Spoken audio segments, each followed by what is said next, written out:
সন্ধ্যাবেলার ইভিনিংয়ে কিন্তু এরকম একটা জলখাবার হলে কিন্তু জমেই যায়। আজকে আমি কিন্তু খুব সহজভাবে বাড়িতে ভেজিটেবল চপের রেসিপিটা তোমাদের সাথে শেয়ার করছি। তো প্রথমে মা একটা ভাজা মশলা তৈরি করার জন্য ধনে গুঁড়ো আর শুকনো লঙ্কা শুকনো খোলায় নেড়ে নিয়েছে। তারপরে ওর মধ্যে কড়াইয়ে তেল, শুকনো লঙ্কা, তেজপাতা আর কাঁচা লঙ্কা ফোড়ন দেওয়ার পরে সেদ্ধ করে রাখা বিট, গাজর, আলুটা কিন্তু দিয়ে তার মধ্যে পরিমাণ মতো হলুদ আর আর খাবার সোডা দিয়ে কিন্তু পুরো একটা মানে ভেতরে যে পুরটা তৈরি হবে সেটা কিন্তু ভালো করে গ্রেভি করে করে নিয়েছি। ওর মধ্যে ধনেপাতাও দিয়ে দিয়েছিল।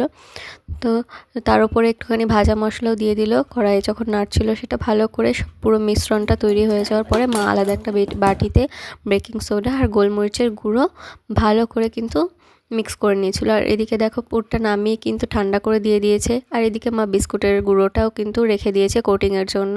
তো প্রত্যেকটা যে কটা ভাগ হবে মা প্রত্যেকটা ভাগে যাতে সমানভাবে যায় সেই জন্য আলাদা আলাদা করে রেখেছিল।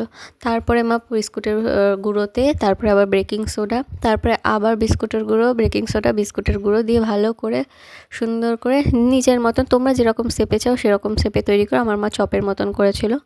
তারপরে কড়াইয়ে তেল দিয়ে তেলটাকে গরম করে হালকা আঁচে প্রত্যেকটা ভেজিটেবল চপকে কিন্তু ভেজে নিতে হবে। আর এইদিকে দেখো ভেজিটেবল চপ কিন্তু হয়েও গেছে আর দেখতে এত সুন্দর হয়েছে আর খেতেও কিন্তু ততটাই টেস্টি হয়েছিল দেখতে যতটা সুন্দর হয়েছে। সস আর সাথে স্যালাডের সাথে কিন্তু এই সন্ধ্যেবেলা এটা খেতে দারুণ লাগে।